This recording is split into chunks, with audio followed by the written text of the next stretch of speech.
नमस्कार दोस्तों, उषा की आवाज चैनल में आप सभी का स्वागत है। हमारी आज की कहानी है गुलाम। बहू, यह क्या, तुमने नितिन के आने से पहले ही खाना खा लिया? अरे हमारी तो छोड़ो, कम से कम अपने पति की इज्जत कर लिया करो।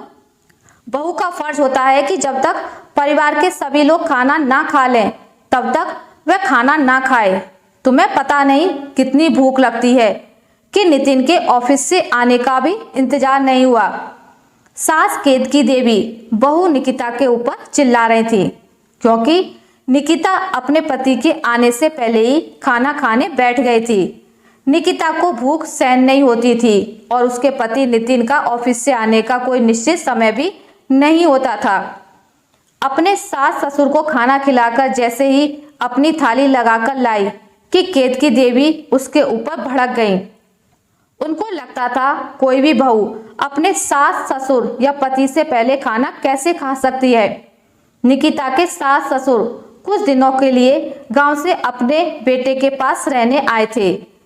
वह फिर से उसे कहने लगी, तुम्हें पता है बहू, हमारे समय में तो चाहे पति को आने में कितनी ही देर हो जाए किंतु पत्नी तब तक खाना नहीं खाती थी क्योंकि पत्नी हमेशा पति की झूठी थाली में ही खाने को अपना धर्म मानती थी।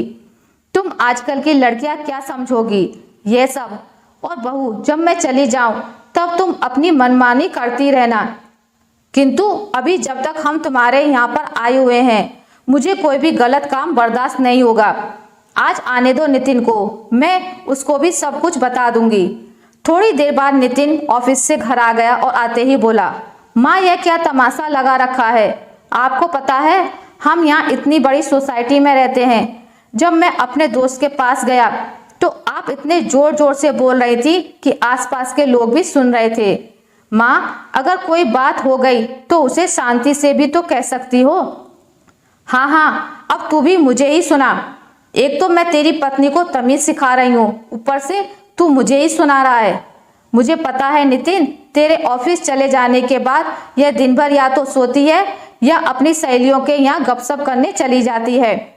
अभी इन दिनों तो ये हमारी वजह से कहीं नहीं जा रही और इस पर इतना भी सब्र नहीं होता कि तेरे आने का इंतजार करे।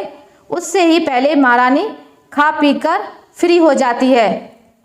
अब तू ही मुझे बता, क्या कोई पत्नी ऐसा करती है क्या? मैंने कभी तेरे पापा के खाना खाने से पहले खाना खाया है? अरे हम तो उनकी हर बात की हाँ में हाँ मिलाया करते थे। तेरे पापा अगर कह देते कि यह सही है, चाहे वह बात कितनी भी गलत होती थी तो हम उसे सही मानते थे। कितनी इज्जत करते थे हम तेरे पापा की, कितना रौबदार स्वभाव था तेरे पापा का। आजकल की लड़कियों को तो अपने पति की इज्जत करना तक नहीं आता। यह भी नहीं कि उसका पति भी तो थका हारा ऑफिस से घर आएगा, पर नहीं, उसको इस बात की कहाँ चिंता। पता नहीं, शायद उनके घर में भी यही चलन होगा। बस करो माँ, क्या कोई भी स्त्री भूखे प्यासे रहकर अपने पति की इज्जत कर सकती है?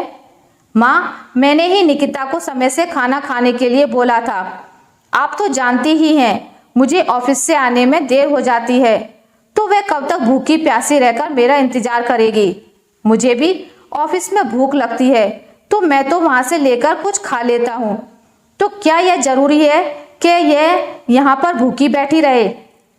और माँ, आपको याद है जब पापा कई बार बाहर जाने के बाद काफी देर तक आते थे तब आप भूख से व्याकुल होकर कितना तड़पती थी। हम बच्चे आपसे कहते भी थे, माँ प्लीज खाना खा लो, हमसे आपकी हालत नहीं देखी जा रही। पापा को आने में देर हो जाएगी, पर आप खाना नहीं खाती थी। और सच बताओ माँ, क्या उस वक्त आप पापा की इज्जत करती थी? बल्कि आप मन ही मन में पापा को भला बुरा कहती थी कि उनकी वजह से आपको भी इतनी देर तक भूखा रहना पड़ता है। एक बार हमारे बहुत कहने पर आपने जब जल्दी खाना प्रारंभ किया तभी पापा घर में आ गए और पापा ने आपको इतना डांटा था। उसके बाद से आप पापा से हमेशा डरी और सहमी रहने लगी थी। माँ, निकिता मेरी हमसफर है, ना कि मेरी गुलाम। मैं उसे इसलिए नहीं लाया कि वह मेरी हर आज्ञा का पालन करे। उसकी अपनी भी कोई जिंदगी है। एक सब हमसफर होने के नाते मैंने उससे यह वादा किया था कि मैं उसका हमेशा ख्याल रखूंगा और उसे खुश रखूंगा।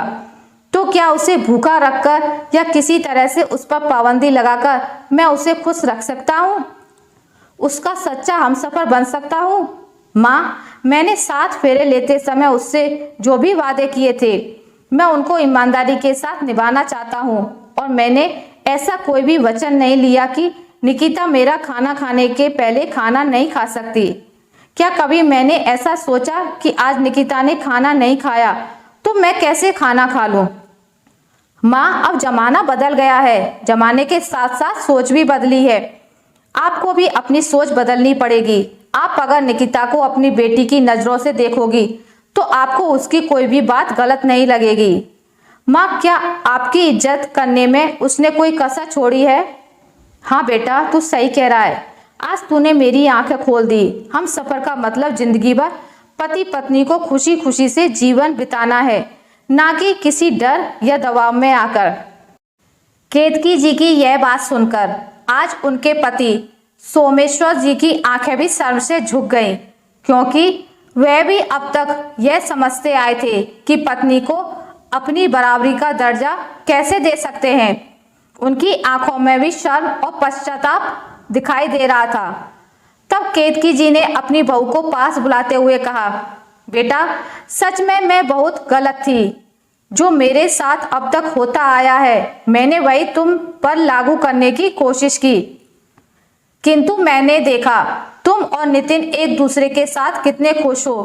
तुम्हें एक दूसरे से कोई शिकायत नहीं है। तुम्हारे मन में मेरे बेटे के प्रति कोई दुर्भावना नहीं है, क्योंकि मेरा बेटा भी तुम्हें उतना ही आदर सम्मान देता है जितने की तुम हकदार हो। आज तुमने मेरी सोच को बदल दिया। आज से तुम भी अपनी मन मुताबिक जिंदगी जियोगी और इसमें मुझे कोई ऐतराज नहीं है। ऐसा कहकर उन्होंने अपनी बहू निकिता को गले से लगा लिया। आशा करती हूँ आपको मेरी आज की कहानी अच्छी लगी होगी। अगर आपको मेरी कहानी अच्छी लगी है तो इसे लाइक करें, ज़्यादा से ज़्यादा शेयर करें, और अगर आप मेरे चैनल पर नए हैं तो इसे सब्सक्राइब करना ना भूलें। मिलते हैं एक नई कहानी के साथ, तब तक के लिए नमस्कार।